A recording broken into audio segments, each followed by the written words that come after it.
everybody, CW here. This is going to be a Rumble only. I think maybe I'll pull excerpts of this and put them on YouTube.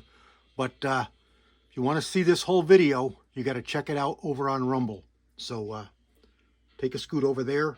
Otherwise, you're just going to see highlights and abbreviated, YouTube friendly, so nobody gets hurt with me loading these bullets here on my bench when you're sitting home in your easy chairs or car seats watching.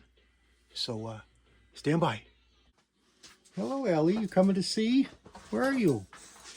Where's my good girl? Ellie came to visit.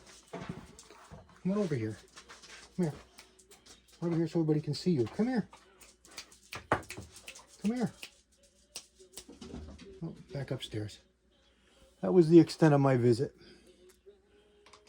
Goodness knows what she wanted. But there we go. Okay, so we've got a dummy. We just screwed our cedar die in into the press.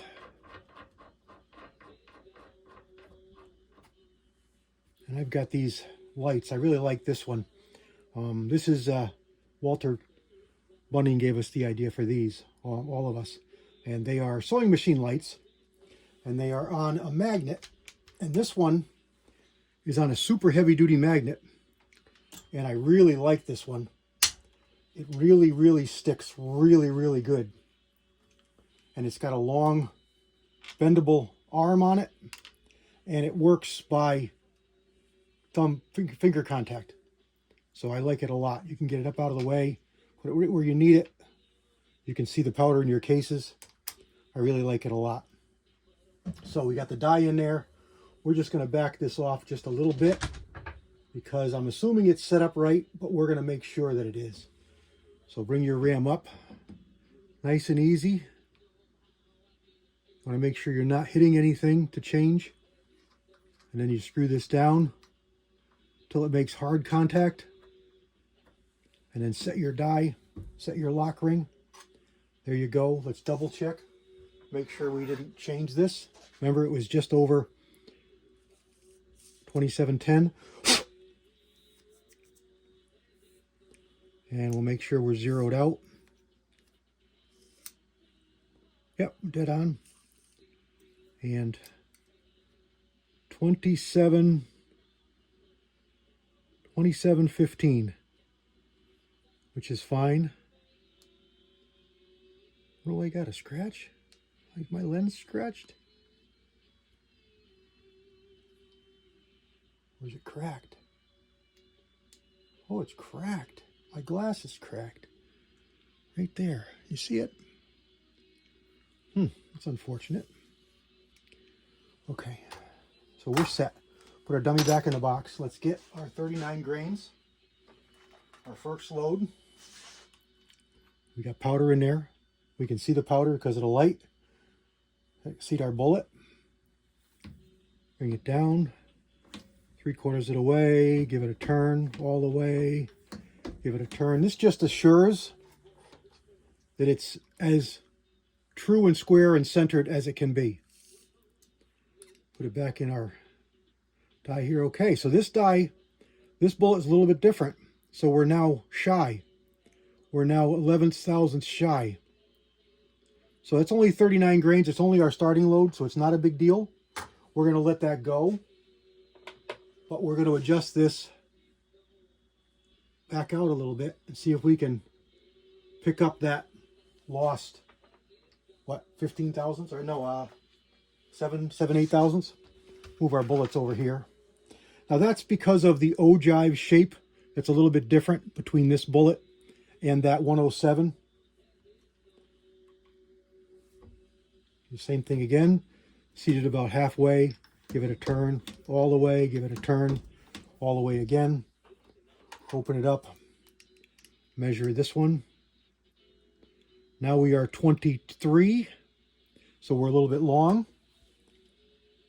Rather have it long because we can always go a little bit shorter. Seat it back in. Back down. Okay, we're right on. 2712. Right on. And then we're just going to go through and boringly, see all these bullets. Here we go. Check it again, but it's going to be dead spot on 12, same as the last one. So there we go. I'm going to move you back over into speedy mode. Keep the video from being overly monotonous, because this is all I'm going to do time in and time again, is just seat these bullets and check them. That one's a thousandth longer. I'll do one more for you. Not halfway, turn it all the way, and check it. Back on. All right, I'm going to set you over on speedy mode, and we'll do this all again. Stand by.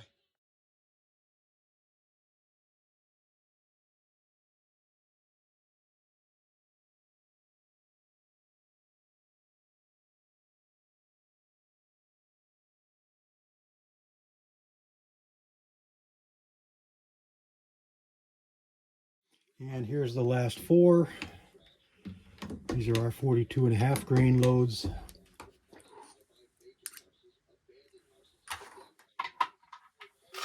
There's a little bit of variance that I've noticed, and it's got to be coming off of the ogive of these bullets for overall length. Like that last one was like 9.5, and that one was 11.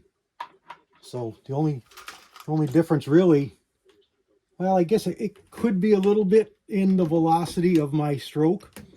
You know, if you really whip it down fast, you can get the bullet in motion and have it sink an extra 0.5 thousandths. But realistically, it's probably more likely the, I know the die is clean because I cleaned it before we started. It's a brand new setup die, and the brass should be really pretty spot on. That one's even shorter. That one's 3/1000 shorter. That's odd. That's odd. But anyway, there we go. Now, let's go back over, put them in the box, and I'll show you how I mark them so we don't screw them up and don't mix up our loads. Okay. We'll go through all the labeling now. So now we know what we've got here. Let's see, we got 5s. So let's reconfigure the box here a little bit. Because these are just primed, prepped, ready to load brass. Let's just get it smoothed out here. There we go, that's better. So we'll use all of these for the rest of these. So here we go. This is 39 grains. So we're going to say 39 grains does not need any marking because we're going to say that that's what it is. So we're going to start with 39 grains with a clean primer. 39.5 is going to get a mark. This is one of the ways that I do it. You'll see guys right on the side of the brass, but it can get marked, it can get rubbed off. It can get rubbed off in the chamber with your handling. The back of the case pretty much doesn't get touched, so that's what I like to mark. So we're just going to take and we're going to put a black line. All right, this magic marker is a little bit shot. You need good markers. We're just going to put a black line, one line right down the middle, okay? And we'll reference this later when we make up our paper. You can do whatever you want. Make circles, make arrows, use different colors. This is how I do it.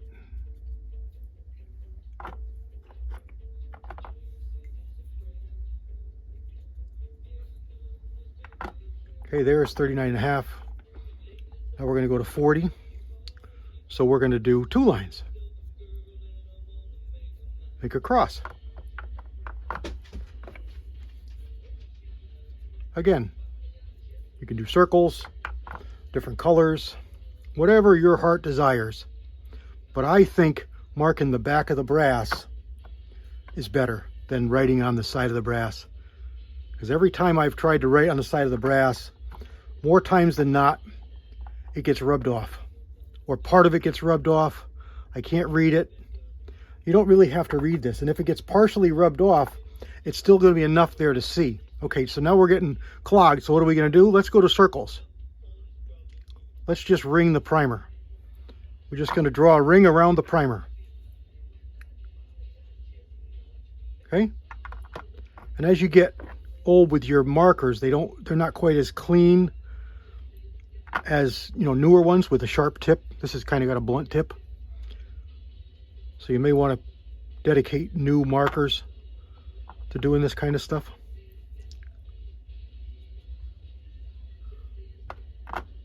All right. Now we got some more to do, so let's see. Let's do half a case.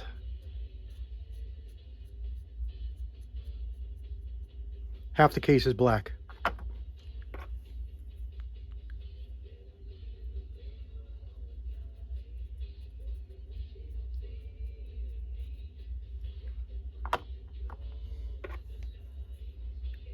Again, your brass, your reloads, your choice. I'm just giving you suggestions of what works good for me. Never been a failure for me, never had a problem, never lost track of anything.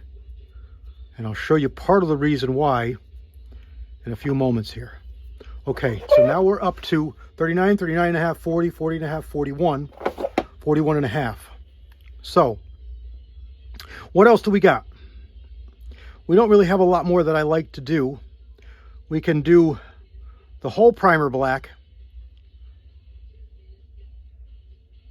We can do wedges and colors, or we can start switching colors. It's probably easier to switch colors, especially because we're starting to get up into maximum load. So let's do the whole primer. So a whole black primer. Do it the same way, ring it, then just paint in the middle.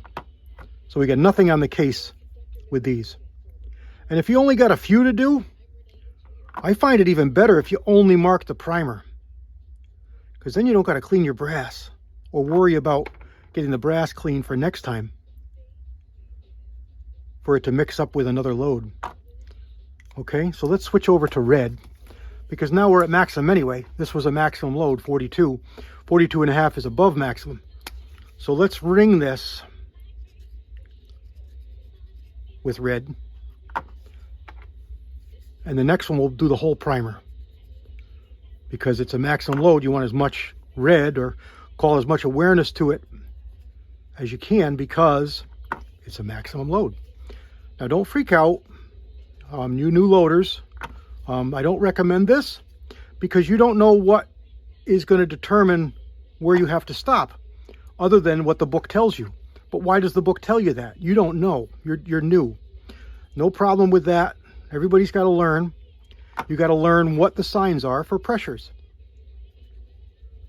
If you watched the last chat we had on Friday night on the Georgia Shooting Connection, I talked to you a little bit about how primers alone are a very bad choice to choose for reading pressure signs all by themselves. They're a good thing to watch and look at, but as part of everything else you look at. Okay, so there we go. Everything's in here. Nothing to worry about with anything here. I want to push all these down, but I don't want to have smudging that ink.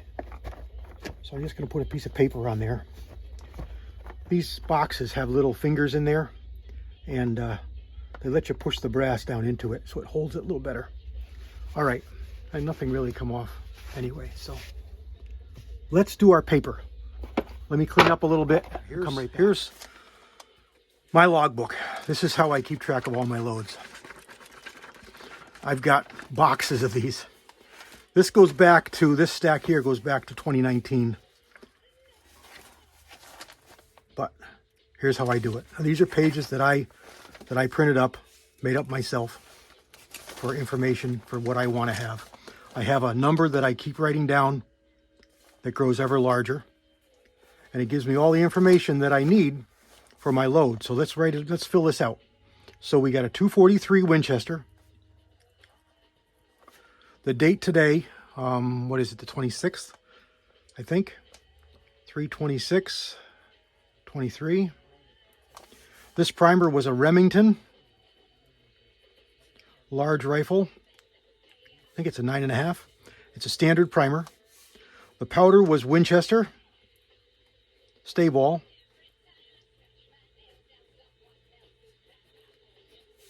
And the load, we're going to make a couple stars because all different loads. The bullet was a Hornady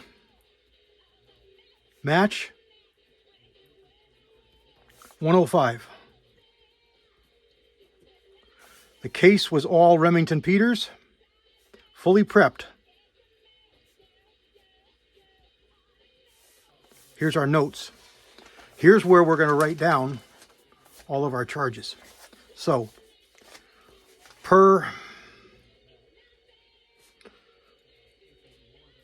mock, 39 to 42 grains is range. 105 grain from Hornady. Okay, so we're going to start here, and nothing, so just a bare primer.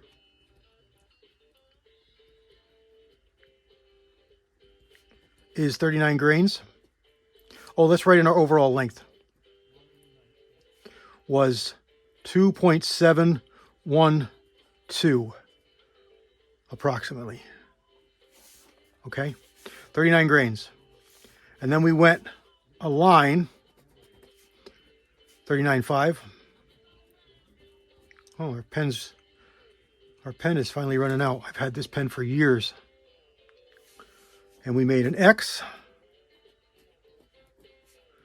for 40. We made a primer circle for 40.5. We made a half a case colored for 41. We made a black primer for 41.5. We did a red circle for 42. This was max. And then we did solid red, 42.5 grains. Okay, so now we got it all written down. We've got it recorded. We've got a number. What I like to do right away, look at there, my last one. All right, I got to get more pieces of paper. But our next one is the next number, so we're going to put it on here anyway. 200, 224, the next number. And I just put this on here and on there. Now I put this away. Yeah, I got more. I got more right here. So let's just switch over to this pad. Let's just switch over to this pad and we'll do it. We'll do it right now. 200, 224. Okay, so this one's getting kind of full anyway. Here's some notes for other stuff I've done. 6mm rem, different adjusted loads. I was searching, I did this on the program there. I was searching all powders that were applicable, and then the maximum loads for them, the pressure levels that they were run at, and the velocities at that pressure level. Because I was searching for, 105 grain data for 6mm rem that got me above 61K, and it got me above 3,000. So that's what I was looking for there. Back to this here. Oh, boy, my knee just popped out. Oh, that hurt. Now we need to make a chart for this. First, let's mark our box. So we wrote on here what this was. This was, what was that number? 200, 223? So we're going to write it right on here. 200, 223.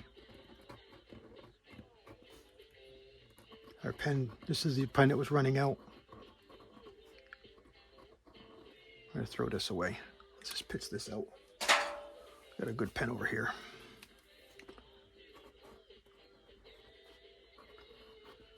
.223. So now we've got it marked. We know what everything is, but we want to have more information than this. We want to have all these numbers on a piece of paper that we can record and know what we have. So I'll use my pad over here and I'll just put this in the box. These come in with bullets. These are stickers. They don't get these much anymore. These are handy. These are kind of nice if you just have one load. I'll write my lot number on there and stick it in here. But let's go. Let's get a new piece of paper and let's put it right in here for this load. So let's put a little more information here. This is 243 Winchester. It's March 23.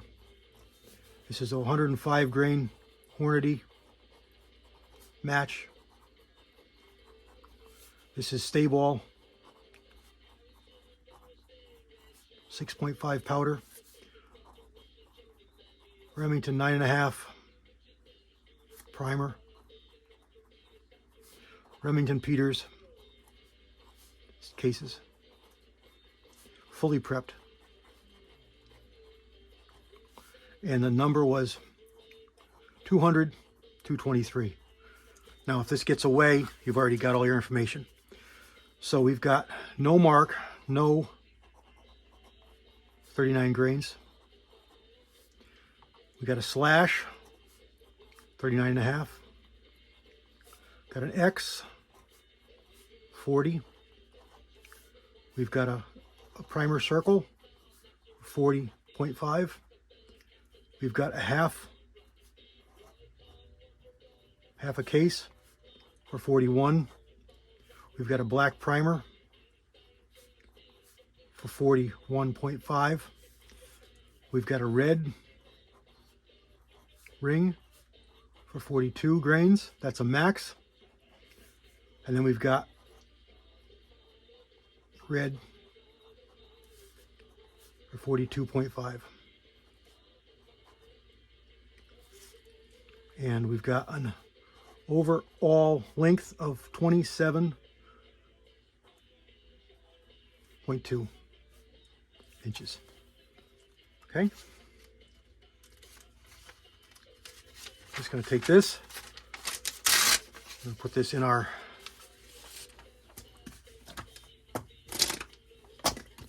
box of bullets.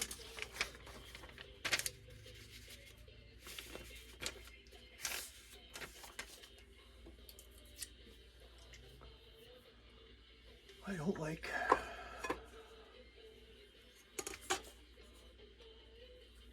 those tassels, so I'm just going to get rid of them, throw them in the trash. Okay, here we go. Ready for the range. Don't know when that's going to be. Hopefully pretty soon. Weather is starting to change. Doesn't really stop me from going. More home duties. I can't be away from the wife for too long. But if I can get somebody to come and watch her some weekend, I can break away for a couple hours and won't feel too guilty going to shoot. So there we go. I hope it enlightened some people as to how I do things, what things you can do. I didn't show you everything. I kept it somewhat friendly, so I can show some of it on YouTube. So if you want to see everything, you're really only going to see a little bit more on Rumble, but you can see everything on Rumble. That's how I do it. These are ready to go. God bless everybody. See you later.